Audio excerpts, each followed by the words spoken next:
السلام عليكم ورحمة الله وبركاته.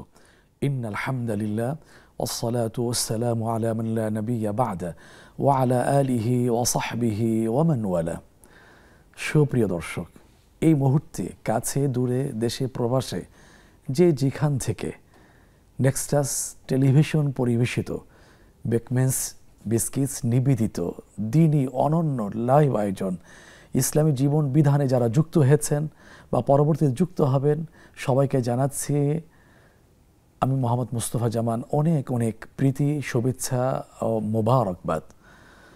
শুরু করছি লাইভ আয়োজন আল্লাহ সুবহানাহু ওয়া তাআলার একান্ত অনুগ্রহে।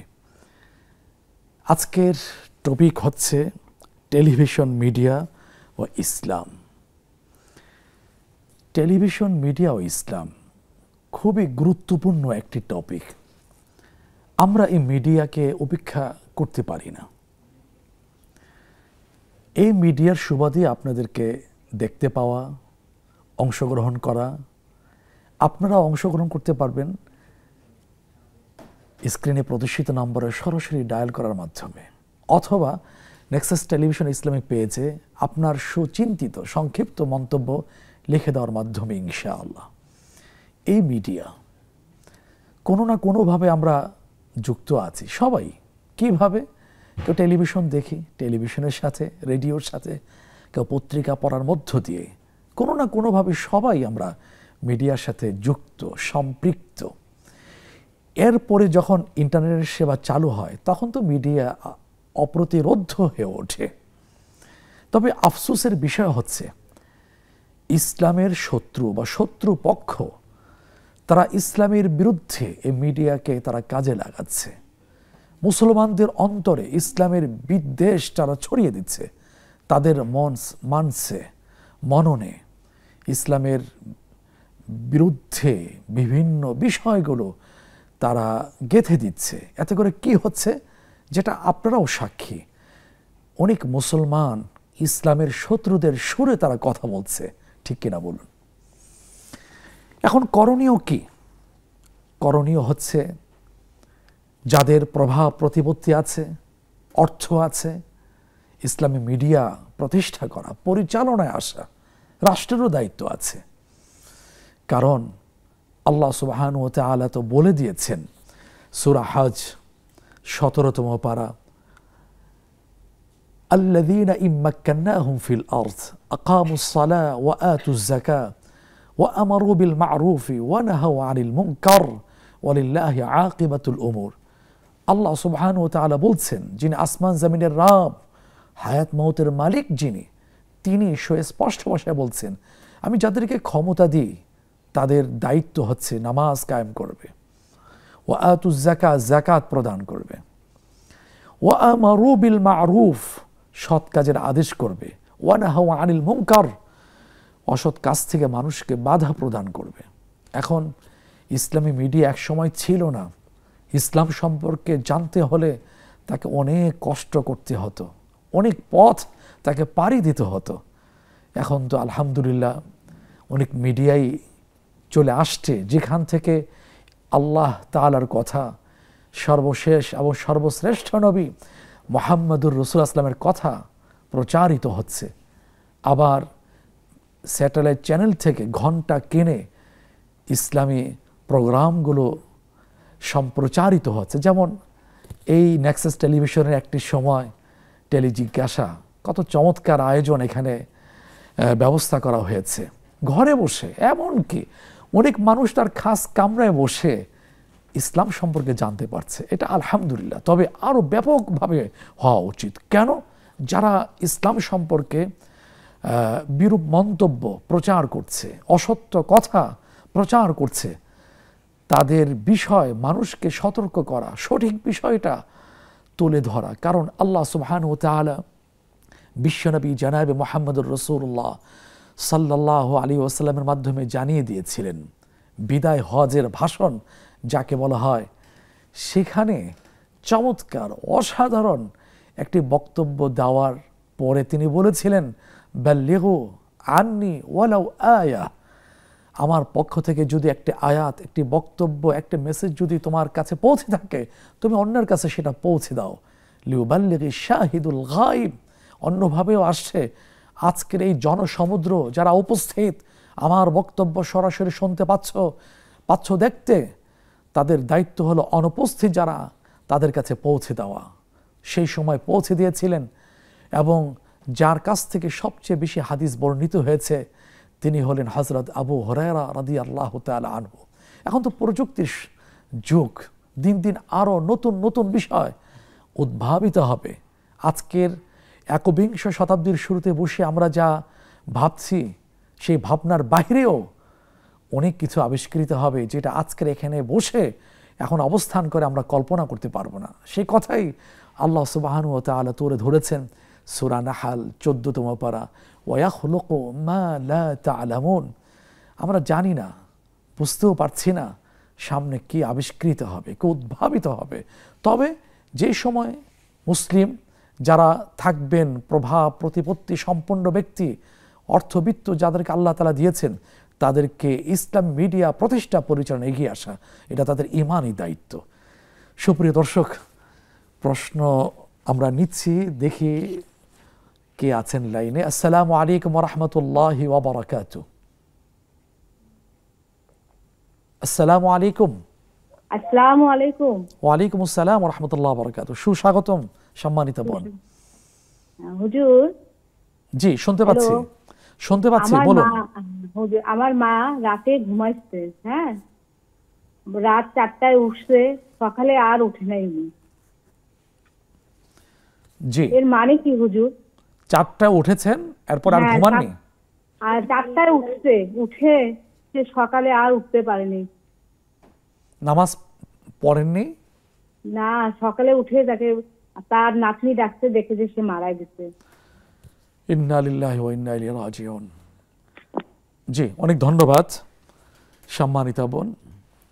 আমরা মিডিয়া সম্পর্কে আলোচনা শুনছি, একটা প্রশ্ন পেয়েছি, ইনশাআল্লাহ বাকি কথা এবং প্রশ্নের উত্তর আমরা জানবো, তবে এখন নয়, সময় হয়েছে বিরতিতে যাবার। ফিরে আসছি কিছুক্ষণের মধ্যেই, আশা করি আমাদের সাথেই থাকবেন।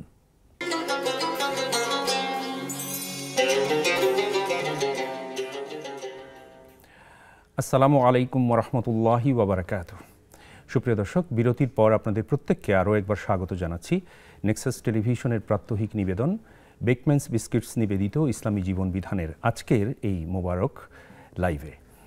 প্রিয় দর্শক, আপনারা কথা শুনছিলেন টেলিভিশন, মিডিয়া ও ইসলাম এ প্রসঙ্গে।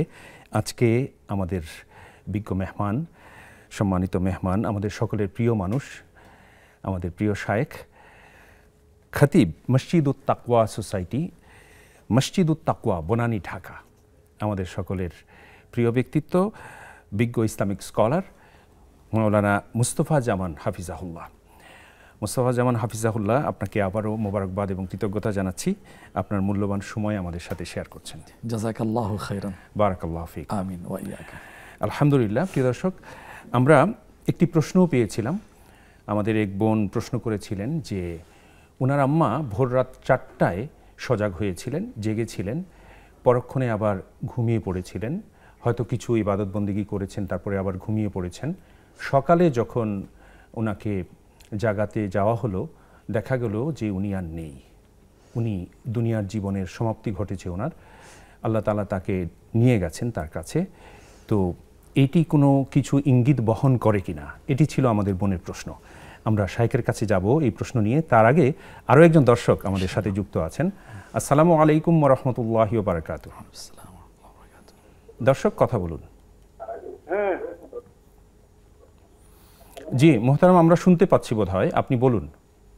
আমি বলছি যে আমি যদি জীবনে কাবিরা গুনাহ কোনো কারণে হয়ে যায়, তো আল্লাহর কাছে যদি কোনো কারণে কাবিরা গুনাহ হয়ে যায়, কাবিরা গুনাহ আল্লাহর কাছে মাফ করার আর কি কি কি ফতোয়া আছে? আচ্ছা আচ্ছা, কিভাবে মাফ চাইবেন, তাই তো? মাফ কিভাবে পাওয়া যাবে? আচ্ছা আচ্ছা, অনেক শুকরিয়া। আর কোনো প্রশ্ন? হ্যাঁ আছে, আর একটা প্রশ্ন। জি বলুন। জীবনে অনেক নামাজ আমাদের কাজা হয়ে গেছে, সব কাজা নামাজ কি আল্লাহর কাছে যদি ক্ষমা প্রার্থনা করা যায়, করজোড়ে, আল্লাহ কি কাজা নামাজ গেলে কি ক্ষমা পাওয়া যাবে?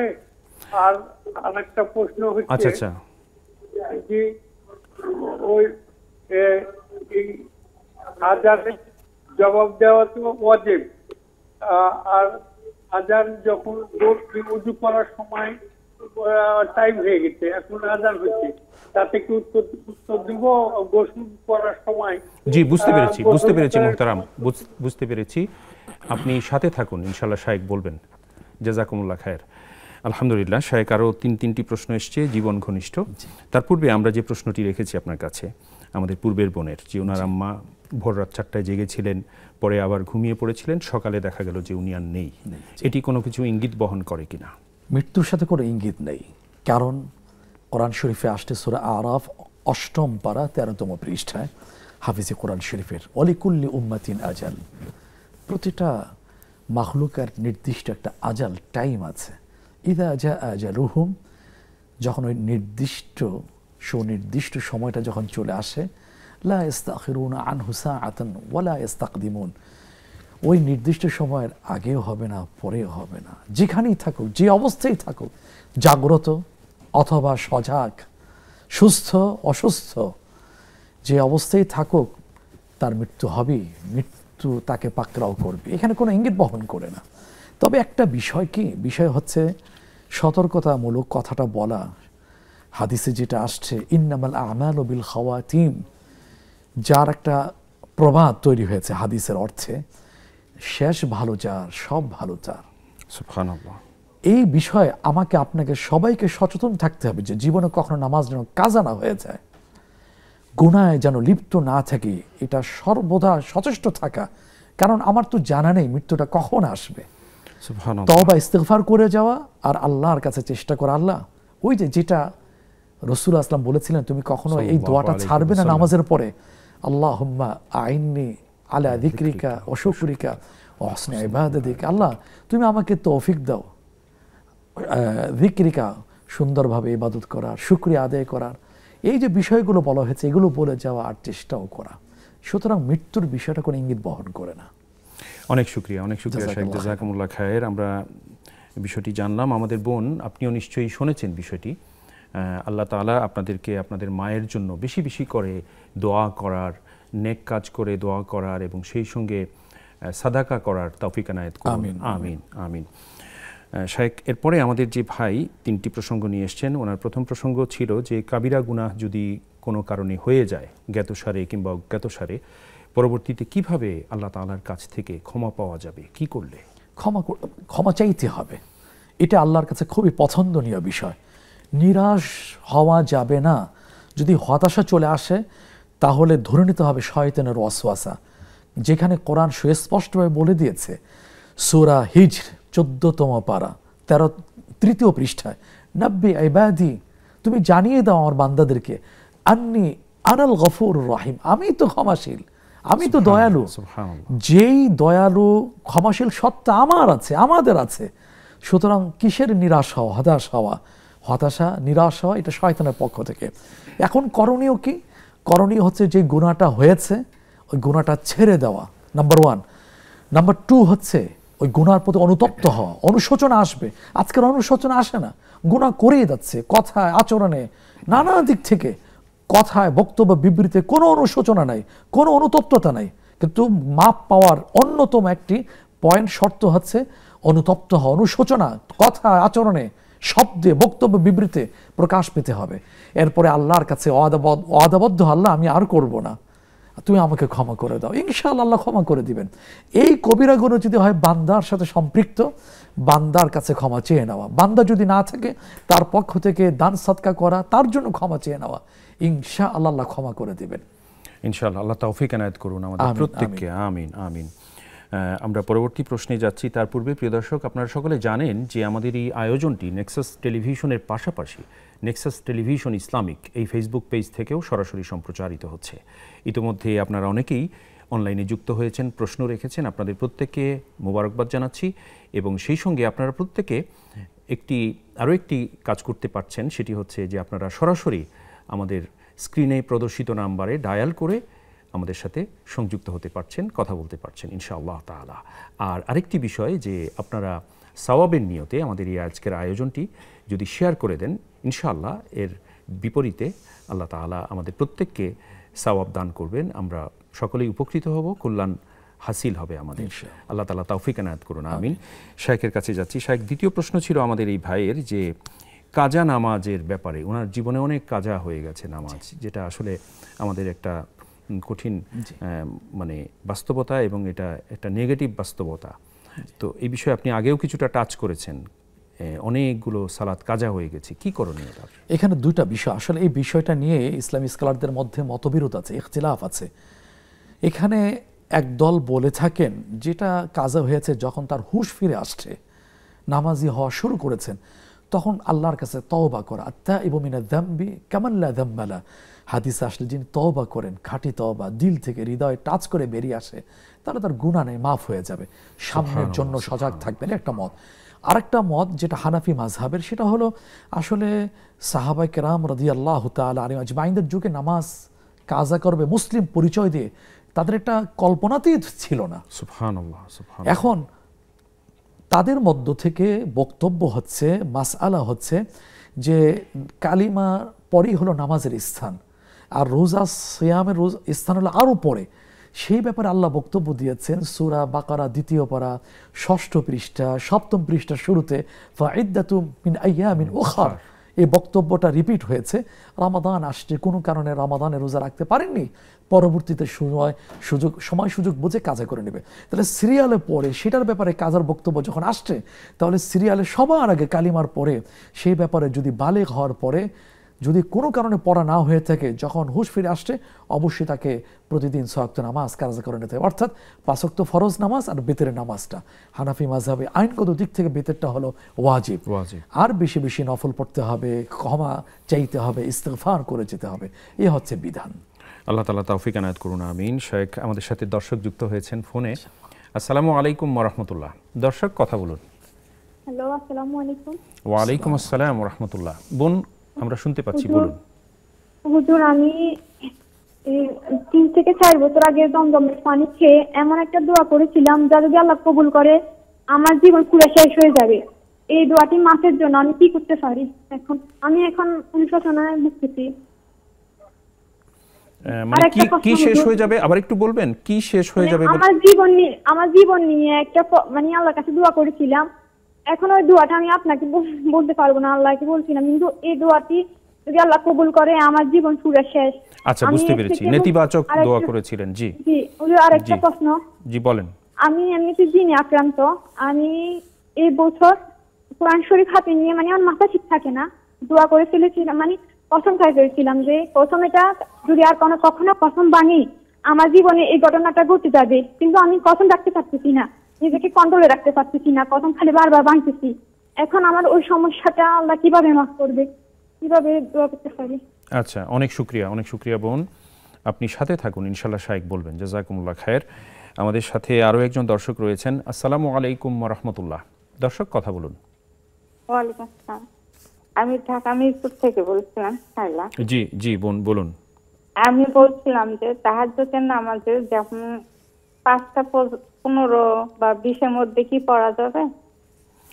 আচ্ছা, তাহাজ্জুদের সালাত। জি, আর কোনো প্রশ্ন? হ্যাঁ হ্যাঁ, আরেকটা হলো আমি বেতের নামাজে সিজদায় কি আমি বাংলায় দোয়া করতে পারবো? বেতের সালাতে বাংলায় দোয়া। জি, অনেক শুকরিয়া বোন, আপনি সাথে থাকুন, ইনশাআল্লাহ শাইখ বলবেন। জাযাকুমুল্লাহ খায়ের। আলহামদুলিল্লাহ শাইখ, আরও কিছু জীবন ঘনিষ্ঠ প্রশ্ন এসছে, আমরা প্রশ্নোত্তর দিচ্ছি। অনলাইনেও আমাদের বেশ কিছু প্রশ্ন এসছে। তার পূর্বে আমাদের পূর্বের ভাইয়ের তৃতীয় আরেকটি প্রশ্ন ছিল ফোনে, যেটি বলেছেন তিনি, সেটি হলো যে আজানের জবাব প্রসঙ্গে কেউ যদি অজু অবস্থায় থাকেন এবং তখন যদি আজান হয়, তাকে কি আজানের জবাব দিতে হবে বাধ্যতামূলক? না, আজানের জবাব তো আর বাধ্যতামূলক না, এটা হলো সুন্নাহ, একটা ইবাদত। তিনি বলছিলেন যে ওয়াজিব, শুনেছেন? না, ওয়াজিব না, এটা হলো ওয়াজিবটা হলো ফরজের পরে, সুন্নাত হলো ওয়াজিবের পরে। জি। এখন পবিত্রতা অর্জন, এটা একটা স্বতন্ত্র একটা ইবাদত, যার নাম উজু। এখন যখন উজু করছেন, তখন উজুটাই ইতমিনানের সাথে গুরুত্ব সহকারে করে নেওয়া। জি। উজু শেষ হওয়ার পরে তিনি জবাবটা দিয়ে দিবেন, ইনশাআল্লাহ দেওয়ার সুযোগ আছে। অনেক শুকরিয়া শাইখ। অনলাইন থেকে একটি প্রশ্ন নিচ্ছে আমাদের বোন জেরিন জেনিফা। উনি লিখেছেন, মুখে জিকিরের আগে বা পরে দরুদ পড়া জরুরি কিনা? জরুরি না, কিন্তু খুবই ফলপ্রসূ। দরুদটা হচ্ছে দোয়া কবুলের নিশ্চয়তা আসছে এমন একটা দোয়া।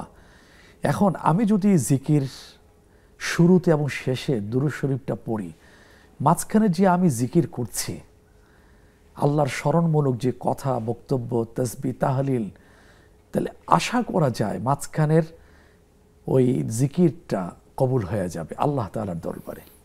এই জন্য ওলামা কেরাম বলে থাকেন দোয়া কবুলের একটা ছোট্ট টেকনিক, হিকমত হচ্ছে ইবাদতের শুরু এবং শেষ, জিকিরের শুরু শেষে দুরূদ শরীফ পড়ে নেওয়া। আল্লাহ তাআলা তৌফিক এনায়েত করুন আমাদের প্রত্যেককে, আমিন। অনেক শুকরিয়া শাইখ। আমাদের সাথে আরো একজন দর্শক রয়েছেন অনলাইনে, টেলিফোনে। আসসালামু আলাইকুম ওয়া রাহমাতুল্লাহ। দর্শক কথা বলুন। ওয়া আলাইকুম আসসালাম ওয়া বারাকাতুহু। হুজুর আমার দুটো প্রশ্ন। জি জি বলুন। বেতেন নামাজের তৃতীয় রাকাতে দোয়া করতে, দোয়া বলে মাঝে মাঝে ছেড়ে দিতে হয়, তো দোয়া কুনুতের করতে আর কি পাওয়া যায়? মানে দোয়ায়ে কুনুত মানে ভুলে যান মাঝে মাঝে? না, দোয়া কুনুত আমি পড়ি, হুজুরা বলে যে মাঝে মাঝে পড়তে হয় না। ও আচ্ছা আচ্ছা, জি বুঝতে পেরেছি। আর কোনো প্রশ্ন? দোয়া কুনুতের জায়গায় কি করতে হবে? আর দ্বিতীয় প্রশ্ন হচ্ছে তাসবিহ করার সময় আমরা ওই যে লম্বা দানাটা থাকে, দানার ওইখানে কি বলতে হবে? আবার একটু বলবেন। তাসবিহ করার সময় ওই যে দানার পর লম্বাটা দানা থাকে না, ওই দানার ওইখানে কি বলতে হবে? আমি পড়ি লা ইলাহা ইল্লাল্লাহ মুহাম্মাদুর রাসূলুল্লাহ সাল্লাল্লাহু আলাইহি ওয়াসাল্লাম, আমার এই পড়াটা কি ঠিক আছে? তাহাজ্জুদের ওযুর সময়। আচ্ছা আচ্ছা, আমি যতটুকু বুঝতে পেরেছি যে ওই সময়ে কোনো বিশেষ দোয়া আছে কিনা। জি, অনেক শুকরিয়া বোন, আপনি সাথে থাকুন, শাইখ বলবেন। জাযাকুমুল্লাহ খায়ের। আলহামদুলিল্লাহ শাইখ, আমরা আরও কিছু প্রশ্ন পেয়েছি। তার পূর্বে আমাদের জেনিফা, আমাদের যে বোন অনলাইনে প্রশ্ন করেছেন, ওনার দ্বিতীয় আরেকটি প্রসঙ্গ ছিল যে আমাদের মা বোনদের মাসিক যে অসুস্থতা, এই সময়ে পেটে অনেক ব্যথা হয়, তলপেটে, তো এই ব্যথার সময়ে পড়ার জন্য বিশেষ কোনো দোয়া জিকির আছে কিনা? হ্যাঁ, এখন তো নির্দিষ্ট কোনো এরকম দোয়া জিকির আসেনি, কিন্তু এই সমস্ত ক্ষেত্রে আমরা যে কোনো দোয়া পড়তে পারি। আর যদি বেশি ব্যথা করে তো চিকিৎসা করার পাশাপাশি ওই জায়গায় হাতটা রেখে সাদা আঙ্গুল দিয়ে একটু নাড়াচড়া করে আউযু বিইজ্জাতিল্লাহি ওয়া কুদরাতিহি মিন শাররি মা আজিদু ওয়া উহাযির, এটা আমরা 7 বার পড়তে পারি। এছাড়া দুরূদ, এটার তো কোনো বিকল্প নাই, যে কোনো দুরূদ পড়তে পারি, সুন্নাহদের প্রমাণিত। তারপরে আপনার আস্তাগফিরুল্লাহ, এটা সব বিষয়ের জন্যে অসাধারণ, শতভাগ পরীক্ষিত একটি দোয়া, একটি ব্যবস্থাপনা। যে কোনো সমস্যা ইস্তেগফার, যে কোনো জিনিস প্রাপ্তির আশায় ইনশাআল্লাহ ইস্তেগফার, প্রাপ্তি জুটবে। ব্যথা ইস্তেগফার, যে কোনো বিষয়ের ক্ষেত্রে ইস্তেগফার, এখানে আমরা মানে পড়তে পারি, এই আমলটা নিয়ে আসতে পারি। আল্লাহ তাআলা তৌফিক এনায়েত করুন, আমিন। অনেক শুকরিয়া শাইখ, জাযাকুমুল্লাহ খায়ের। এবার আসছি টেলিফোনের প্রশ্নে। আমাদের এক বোন দুটি প্রসঙ্গ নিয়ে এসছেন। উনি 3 থেকে 4 বছর পূর্বে জমজমের পানি খেয়ে একটি দোয়া করেছিলেন, যেটি নেতিবাচক দোয়া, যেটি তিনি উচ্চারণ করতে চাচ্ছেন না এবং বলছেন যে উচ্চারণ করতে পারবেন না, ক্ষতিকারক কোনো দোয়া তার জীবন সংক্রান্ত, যেটি যদি কবুল হয় তাহলে তার জীবন আর থাকে না, এরকম একটি বিষয়। তো এটি এখন তার কি করণীয়? আসলে আগেই সিদ্ধান্ত নেওয়া, আগেই খেয়াল করা যে এটা আমি সামলাতে পারবো কিনা। আল্লাহ না করুক জীবনে যদি চলে আসে, আবেগে রাগের মাথায় যদি বলে ফেলি, যদি আমার জীবনে কার্যকর হয়, আল্লাহর ফায়সালা যদি কার্যকর হয়, আমি কি পারবো এটা সইতে? এটা আগে সবার জন্য।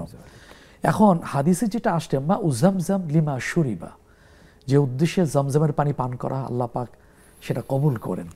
এখন বেশি বেশি ইস্তেগফার কর, আল্লাহ তুমি আমার জন্য এটা কার্যকর করো না। চমৎকার একটা দোয়া আসছে, আল্লাহুম্মা লা তাকতুলনি বিগাদাবিক ওয়া লা তুহলিকনি বিআযাবিক ওয়া আফিনি ক্বাবলা যালিক। অর্থাৎ তুমি তোমার আযাব দিয়ে আমাকে ধ্বংস করে দিও না, নিশ্চিহ্ন করে দিও না, তার আগেই তোমার আযাব আসার আগে আমাকে মাফ করে দাও। সুতরাং আল্লাহকে বিনত কণ্ঠে বলে যাওয়া, আল্লাহ বলেছিলাম ভুল হয়েছে, আমি স্বীকার করছি, তুমি আমার জন্য এটা বরাদ্দ করো না, কার্যকর করো না। আবার যদি পিওর পানিটা পাওয়ার যদি সুযোগ হয়, তাহলে পানিটা পান করে আবার দোয়া করে, আল্লাহ তুমি আমার জন্য সবসময় কল্যাণের ফায়সালা করো। ওই সময় যে অকল্যাণের দোয়া করেছিলাম সেটা আমার থেকে তুমি দূর করে দাও। আল্লাহুম্মা আমিন, আল্লাহুম্মা আমিন। আল্লাহ তাআলা আমাদের এই বোনকে সেই তৌফিক এনায়েত করুন, আমিন। ওনার দ্বিতীয় আরেকটি প্রসঙ্গ ছিল যে সেটিও এরকম একটি বিষয় যে উনি জিনে আক্রান্ত বলছিলেন এবং তার অনেক সমস্যা হয়, তো উনি অনেক সময় অনেক কসম করেন, তো কসম উনি রাখতে পারেন না। তো এই বিষয়টি তিনি কিভাবে এটা সমাধান করবেন এবং তার কি করণীয়? দুটা বিষয়, জিনে আক্রান্ত যেটা আমাদের সামনে শেয়ার করেছেন, তাহলে যারা রোকিয়া করেন তাদের সমর্পন্ন হওয়া, কারণ এটা তো আর অ্যালোপ্যাথিক হোমিওপ্যাথিক দিয়ে কাজ হবে না। জি, কোরআন সুন্নাহ যেগুলো আসছে সেটা দিয়ে দ্রুত কাজ করা, বসে না থাকা। আল্লাহ না করুক যদি পুরোপুরি আস্তানা গেড়ে বসে জীবনটা এলোমেলো হয়ে যাবে। আর ছোট্ট একটা আমল আমি একটু বলবো, প্রতিদিন সকাল সন্ধ্যায় দুরূদ পড়ে সূরা ইখলাস, সূরা ফালাক, সূরা নাস 3 বার পড়া, এরপরে আয়াতুল কুরসি পড়া, এরপরে হাদিসে কিছু দোয়া আসছে, আউযু বিকালিমাতিল্লাহি তাম্মাত মিন শাররি মা খালাক 3 বার পড়া, আউযু বিকালিমাতিল্লাহি তাম্মাত মিন কুল্লি শাইতান ওয়া হাম ওয়া মিন কুল্লি আইন 3 বার পড়া, বিসমিল্লাহিল্লাযী লা ইয়াদুররু মা ইসমিহি শাইউন ফিল আরদি ওয়া লা ফিস সামা ওয়া হুয়াস সামিউল আলিম 3 বার পড়া, সকালে 3 বার, সেই সন্ধ্যাও 3 বার। আশা করি এটা তো রেকর্ড হয়ে যাচ্ছে, এটা অনলাইন থেকে সংগ্রহ করা যাবে। তারপরে যেই ঘরে আমি বসবাস করি প্রতিদিন পারলে 2 বার না হলে অন্তত 1 বার সূরা বাকারা পড়া অথবা সূরা বাকারা এতটুকু আওয়াজে ছেড়ে দেওয়া যাতে ঘরের ফ্ল্যাটের সব কোণে আওয়াজটা পৌঁছে যায়। পুরো পবিত্র থাকবো, আমি নিজেকে পবিত্র রাখার চেষ্টা করব, নাম্বার 1। নাম্বার 2 হচ্ছে যে যেটা অংশ ছিল প্রশ্নের দ্বিতীয় অংশ, যে কসম, হ্যাঁ কসম মেইনটেইন করতে পারছেন যদি সজ্ঞানে সুস্থ মস্তিষ্কে যদি কসম খেয়ে ভেঙে ফেলেন তাহলে কাফারা দেওয়া লাগবে। এই ব্যাপারে কোরআনে বক্তব্য আসছে সূরা মাইদা 7ম পারা 1ম পৃষ্ঠায়, ফাকাফারাতু, তার কাফারা হচ্ছে আশারাতু মাসাকিন, 10 জন মিসকিনকে খাইয়ে দিবেন। ওনার ফ্যামিলি যে স্ট্যাটাস আছে সেই অনুযায়ী গরিব 10 জন মিসকিনকে খাইয়ে দিবেন বা সেই পরিমাণ অর্থ দান করে দিবেন। এটা করা উচিত না, কারণ এটা তো একটা গুরুত্বপূর্ণ বিষয়। কারণ হাদিসে আসছে মান নাযারা আন ইউতি আল্লাহ ফালইউতি ওয়া মান নাযারা আন ইয়াসি আল্লাহ ফালা ইয়াসি। এই ব্যাপারে যদি কসম করে মান্নত করে ফেলে, যদি আল্লাহর আনুগত্যমূলক যদি হয়ে থাকে সেটা তো পালন করার চেষ্টা করবেন, আর যদি নাফরমানিমূলক যদি হয়ে থাকে সেটা ভেঙে কাফারা দিয়ে থাকবেন। সুতরাং এই সমস্ত ক্ষেত্রে যেন তেন ভাবে এটা ব্যবহারটা না করি। অনেক অনেক অনেক শুকরিয়া শেখ, জাযাকুমুল্লাহ খায়ের। আল্লাহ তাআলা আমাদেরকে এই বিষয়ে অনেক বেশি সচেতন থাকার তৌফিক এনায়েত করুন, আমিন। প্রিয় দর্শক, সময় হয়েছে একটা ছোট্ট বিরতিতে যাবার, ফিরছি অল্পক্ষণের মধ্যেই, সাথেই থাকুন।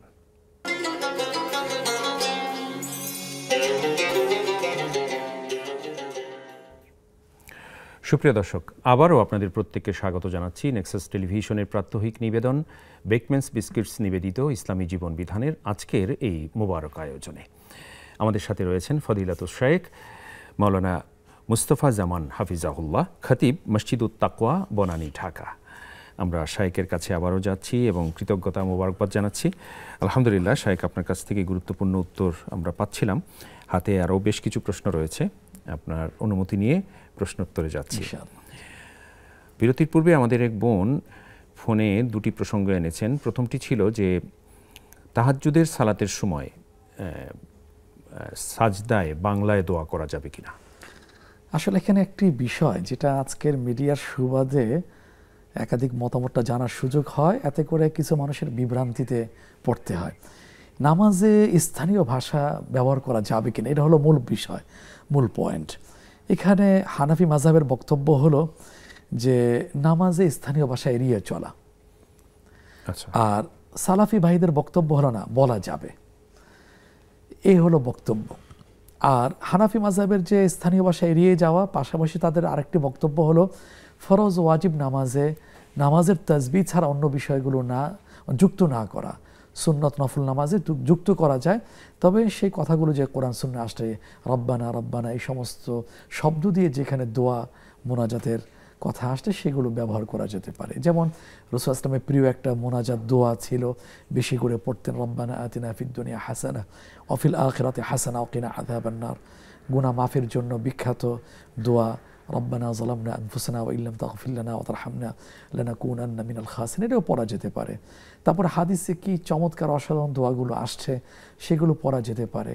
তারপরে সূরা ইব্রাহিমে 13তম ওয়ারের শেষ পৃষ্ঠায় আসছে নিজের সন্তানদের নামাজি হওয়ার জন্য, রব্বি জাআলনি মুকিমাস সালাতি ওয়া মিন যুররিয়াতি। তারপরে এই দোয়ার দ্বিতীয় অংশ আসছে যে নিজের মা বাবার সাথে সাথে পৃথিবীর সমস্ত মুমিনদের ক্ষমা করার কথা এখানে বলা হয়েছে। তারপরে সূরা হাশর 28তম পারা 6ষ্ঠ পৃষ্ঠায় আসছে যারা ঈমান নিয়ে মৃত্যুবরণ করেছেন তাদের জন্য, তাদের পক্ষ থেকে আমাদের উপর হক আছে, তাদের দোয়া আল্লাহ তাআলা শিখিয়ে দিয়েছেন, রব্বানা ইগফির লানা ওয়া লিইখওয়ানিল্লাযীনা সাবাকুনা বিল ঈমান। এই যে দোয়াগুলো আসছে, হাদিস আর দোয়া আসছে, কি দোয়া নাই রিজিকের জন্য, সুস্বাস্থ্যের জন্য, সম্মানের জন্য, স্ত্রী অনুগত, স্বামী অনুগত, খারাপ কাজ থেকে, খারাপ মানুষের অনিষ্ট থেকে বাঁচার জন্য অনেক দোয়া আসছে। এগুলো যদি পড়তে পারি এগুলো সবচেয়ে ভালো হয়। অনেক অনেক শুকরিয়া শেখ, জাযাকুমুল্লাহ খায়ের, আল্লাহ তাআলা তৌফিক এনায়েত করুন, আমিন। ও আমাদের এই বোনের দ্বিতীয় আরেকটি প্রসঙ্গ ছিল যে সেটিও ছিল এরকম যে বেতের সালাতে বাংলায় দোয়া করা যাবে কিনা, সেটিও একই কথা, একই প্রসঙ্গ। আমাদের সাথে দর্শক রয়েছেন। আসসালামু আলাইকুম ওয়া রাহমাতুল্লাহ। দর্শক কথা বলুন। ওয়ালাইকুম আসসালাম ওয়া রাহমাতুল্লাহি ওয়া বারাকাতুহু। হুজুর আমার দুইটা প্রশ্ন। হ্যাঁ, আমার প্রথম প্রশ্ন হলো আমি এই ঢাকাতে থাকি, গ্রামে যাব, কুমিল্লা আমার গ্রামের বাড়ি, 3 দিনের জন্য আমি যাইতেছি। ওইখানে যাই কি আমার কসুর করতে হবে এবং আর কতদিন থাকলে কসুর করা যায়? গ্রামের বাড়ি বলতে বোন, গ্রামের বাড়ি বলতে আপনার বাবার বাড়ি না স্বামীর বাড়ি? বাবার বাড়ি। বাবার বাড়িতে যাব। জি জি জি, বাবার বাড়িতে কুমিল্লা। অনেক শুকরিয়া। আর দ্বিতীয় প্রশ্ন হলো আমার একটা, আমরা তালিমে যেতাম আগে। হ্যাঁ, তালিমে গেলে তালিমের আপা আমাদের একটা ছিল যে সকালে ফজরের পরে 19 বার বিসমিল্লাহির রহমানির রহিম এবং মাগরিবের পরে 19 বার বিসমিল্লাহির রহমানির রহিম। এখন এগুলা পড়া কি জায়েজ নাকি? বুঝতে পেরেছি। আর কোনো প্রশ্ন? না, আর কোনো প্রশ্ন নেই। অনেক শুকরিয়া বোন, সাথে থাকুন, ইনশাআল্লাহ শেখ বলবেন। জাযাকুমুল্লাহ খায়ের। আলহামদুলিল্লাহ, শেখ আরও 2টি প্রশ্ন এসছে। তার পূর্বে আমাদের আরেক বোনের 2টি প্রশ্ন ছিল। সেটি হলো বেতের সালাতে যদি দোয়ায়ে কুনুত তিনি পড়তে ভুলে যান বা আবার পড়ে বলেছেন যে যদি না পড়ে অন্য কোনো কিছু পড়েন এবং অন্য কি পড়া যেতে পারে, দোয়ায়ে কুনুত ছাড়াও আর কোনো কিছু পড়ার রেওয়ায়েত এসছে কিনা হাদিসে, এটি তিনি জানতে চেয়েছেন। আমাদের কাছে যেটা পরিচিত আল্লাহুম্মা ইন্না নাস্তাঈনুকা ওয়া নাস্তাগফিরুকা, এটা তো হাদিসে আসছে। তারপর আরও হাদিসে আসছে আল্লাহুম্মা হদিনা ফিমান হাদাইত ওয়া আফিনা ফিমান আফাইত। হাদিসে যে দোয়াগুলো আসছে আমরা পড়তে পারি। যদি প্রশ্ন এমন হয় বা কারো সুপ্ত মনের যদি এটা প্রশ্ন হয়ে থাকে যে আমি কোনোটাই পারি না, শিখি নাই, শিখবো, সদিচ্ছা আছে, তো কী করতে পারি, তো আপনি যেটা পারেন সেটা আপনি পড়বেন ইনশাআল্লাহ। দ্রুত শেখার নিয়তে রব্বানা আতিনা ফিদ দুনিয়া হাসানা রব্বানা যালামনা আনফুসানা, আপনি যে দোয়াই পারেন সেই দোয়া আপনি পড়ে যাবেন। তবে একটা ভিতরে জ্বালা থাকবে যে আমি দোয়া কোনোটা শিখে নেব। কত কিছু তো শিখছি, দুনিয়ার 2 দিনের দুনিয়ার স্বার্থ হাসিল করার জন্য আমি কত কিছু দ্রুততর সময় আমি শিখে ফেলি। এটা ওয়াজিব, চমৎকার দোয়া, সেটা আমি দ্রুততা শেখার একটা নিয়ত থাকবে ইনশাআল্লাহ। আল্লাহ তৌফিক এনায়েত করুন, আমিন। তারপর আমাদের এই বোনের, দুঃখিত, আমাদের এই বোনের প্রশ্ন শেষ হয়েছে। পরের বোনের আরও 2টি প্রসঙ্গ ছিল। প্রথম প্রসঙ্গটি এরকম ছিল যে দুঃখিত, আমাদের পূর্বের বোনের আরেকটি ছোট্ট প্রসঙ্গ ছিল, সেটি হলো তাহাজ্জুদের ওযুর সময়ে বিশেষ কোনো দোয়া আছে কিনা? না, কোনো বিশেষ দোয়া নেই। তাহাজ্জুদের অথবা দিনের নফল অথবা ফরজ নামাজের জন্য ওযু দোয়া ওই একটাই আসছে। আসলটা আমরা কেন বলি না, কেন জানতে আগ্রহী হই না, সেটা হলো দোয়া ওযু করার শেষে কালিমা শাহাদাত পাঠ করা। সুবহানাল্লাহ, এটা এত বড় ফজিলত, ছোট্ট আমলে এত বিশাল বড় সুসংবাদ আসছে যে জান্নাতের 8টার গেট তার জন্য খুলে দেওয়া হবে। সুবহানাল্লাহ, সেটা আমরা পড়বো। ওইটাই তাহাজ্জুদ হোক, দিনের নফল হোক, দিনে রাতের নামাজের জন্য, ইবাদতের জন্য যখনই ওযু করব কালিমা শাহাদাতটা আমরা মিস করব না। এটা আমার বিশেষ অনুরোধ, নিজের জন্য, যারা শুনছেন দেখছেন সবার জন্য। আল্লাহ তাআলা কবুল করুন, আমিন। আমাদের সাথে আরও একজন দর্শক রয়েছেন। আসসালামু আলাইকুম ওয়া রাহমাতুল্লাহ। দর্শক কথা বলুন। জি বোন, আমরা শুনতে পাচ্ছি, আপনি বলুন। আমার মেয়ে খুব দুষ্ট, এমন কোন দোয়া আছে কি যেটা বললে ও ভালো হয়ে যাবে, শান্ত হয়ে যাবে আমার কথা শুনলে? আচ্ছা, আর কোনো প্রশ্ন? জি না। অনেক শুক্রিয়া বোন, আপনি সাথে থাকুন, ইনশাল্লাহ শায়েখ বলবেন। জাযাকুমুল্লাহ খায়ের। আলহামদুলিল্লাহ শায়েখ, আরও একটি প্রশ্ন এসছে। তার পূর্বে আমাদের আরেক বোনের দুটি প্রশ্ন ছিল। সেটি হলো যে উনি 3 দিনের জন্য ওনার বাবার বাড়ি যাবেন, ঢাকা থেকে গ্রামের বাড়ি ওনার বাবার বাড়ি যাবেন, তো এই 3 দিনের জন্য কি কসর তার জন্য অ্যাপ্লিকেবল হবে কিনা? যদি দূরত্বের দিক থেকে যেটা মত আছে, একটা যেটা এই অঞ্চলে অধিকাংশ মানুষ সেটা অনুসরণ করে থাকে, সেটা হলো 48 মাইল বা 77 কিলোমিটার দূরে যাওয়ার নিয়তে, আর দিনের ক্ষেত্রে সর্বোচ্চ 14 দিন বা তার চেয়ে কম থাকার নিয়তে বেরিয়ে গেলে নিজের এরিয়ার পরে যখন 4 ওয়াক্ত নামাজ চলে আসবে তখন তিনি কসর 2 রাকাত পড়বেন, যোহর, আসর এবং ঈশা। তবে মা বোনদের বেলা একটা প্রশ্ন, একটা উত্তর, সেটা হলো বিয়ের পরে বিবাহিত বোনদের জন্য বাবার বাড়িতে কসর হবে কিনা? না, উত্তর হলো বাবার বাড়িতে কসর হবেন না। বিয়ের পরে স্বামীর বাড়ি হলো তার আসল বাড়ি, আসল ঠিকানা। হ্যাঁ, ওইখানে কসর হবে না যদি বাবার বাড়ির সাথে কোনো অংশ যদি উনি কিনে নেন, ওনার জন্য যদি বরাদ্দ থাকে অথবা বাবা লিখে থাকেন, রেজিস্ট্রি হয়ে থাকে, তাহলে ওখানে গেলে আর কসর হবে না। কিন্তু কোনোটাই নেই, যা আছে বাবার মৃত্যু ছাড়া, বাবার দেওয়া ছাড়া কিন্তু সন্তানদের মালিকানা কিন্তু সম্পদ আসে না। সুতরাং বাবার বাড়িতে বিবাহিতা বোনদের জন্য কসরই পড়তে হবে। অনেক শুক্রিয়া। এরপর ওনার দ্বিতীয় প্রশ্ন ছিল এরকম যে সকালে এবং বিকেলে উনি 19 বার করে বিসমিল্লাহির রহমানির রহিম পড়েন, এইটি কোনো বর্ণনায় পাওয়া যায় কিনা? না, আমার ছোট্ট জ্ঞানে কোরআন হাদিস ছাত্র হিসেবে বলবো এই ব্যাপারে 19 বার এই কথাটা এইভাবে আসেনি। বিসমিল্লাহির রহমানির রহিম ভালো কাজের শুরুতে কথাটা আসছে, হাদিসে আসছে কুল্লু আমরিন যী বালিন লাম ইবদা বিবিসমিল্লাহ ফাহুয়া আকতা। যে কোনো ভালো কাজ, তাৎপর্যপূর্ণ কাজের শুরুতে যদি বিসমিল্লাহ না বলা হয়, বিসমিল্লাহ দিয়ে যদি শুরু বা উদ্বোধন না করা হয়, তাহলে সেটা বরকত শূন্য থাকে। এইখানে কথা আসছে, গুনার কাজে নয়। কিন্তু সকাল সন্ধ্যা 19 বার, এতবার এভাবে কথাটা আসেনি। অনেক শুকরিয়া শায়েখ, জাযাকুমুল্লাহ খায়ের। আবারও ফিরবো আপনার কাছে ছোট্ট আরও একটি বিরতি পেরিয়ে ইনশাআল্লাহ। প্রিয় দর্শক, আপনারা উপভোগ করছেন নেক্সাস টেলিভিশনের প্রাত্যহিক নিবেদন বেকম্যানস বিস্কিটস নিবেদিত ইসলামী জীবন বিধান। আরও একবার ছোট্ট বিরতিতে যাচ্ছি, ফিরছি অল্পক্ষণের মধ্যেই, সাথেই থাকুন।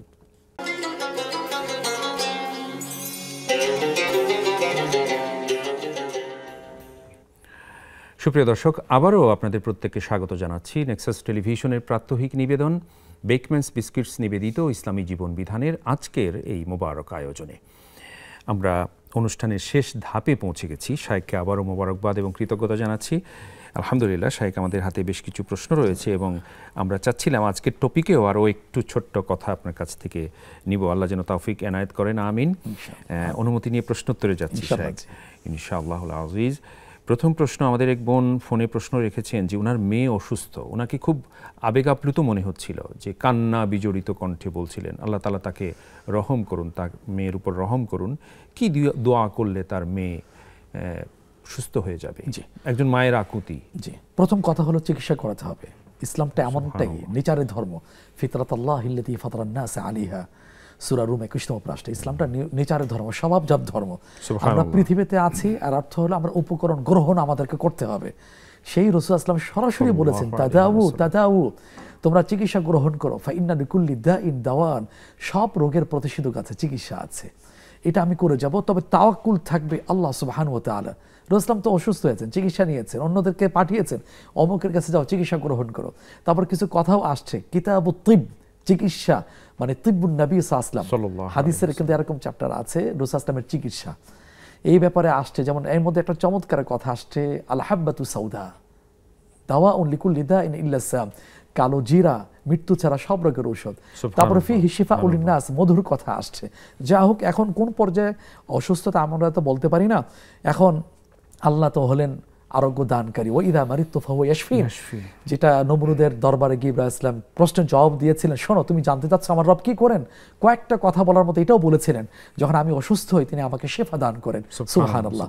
কোরআনে তো কয়েকটা কথা আসছে, শিফার আয়াতগুলো আসছে, ইয়া আইয়ুহান নাস ক্বাদ জাআতকুম মাউইযাতুম মির রাব্বিকুম ওয়া শিফাউল লিমা ফিস সুদুর। সময় লাগবে, আমি একটা দিয়ে এখানে কিছুটা পিপাসা আমি নিবারণ করার চেষ্টা করছি। তারপরে সূরা ফাতিহা উম্মুল কিতাব, এবং এটাকে বলা হয় সূরাতুশ শিফা, শিফার সূরা। হাদিসে আসছে যে সূরাতুল ফাতিহা শিফাউন লিকুল্লি দাইন ইল্লা সাম, সূরা ফাতিহা মৃত্যু ছাড়া সব রোগের ঔষধ। হাদিসে এইভাবে বর্ণনা আসছে 7 বার, 7 মাররাত, 7 বার পড়ে। তবে এটা আরো ফলপ্রসূ কার্যকর হওয়ার জন্য বিশুদ্ধ উচ্চারণ এবং আল্লাহর প্রতি পূর্ণ আস্থা সহকারে 7 বার পরে শুরু শেষ দুরূদ শরীফ পরে এটা ঝাড়ফুঁক করে যাওয়া, অথবা পানিতে থুতুর ছিটাতে পানি খাইয়ে যাওয়া। তারপরে আরেকটা দোয়া আসছে সূরা সাদ 23তম পারা হাফিজে কোরআন শরীফের 14তম পৃষ্ঠায়, রব্বি আন্নি মাসানিয়া দুর ওয়া আনতা আরহামুর রাহিমিন, যেটা আইয়ুব আলাইহিস সালাম পড়েছিলেন। এটা বেশি বেশি পড়া।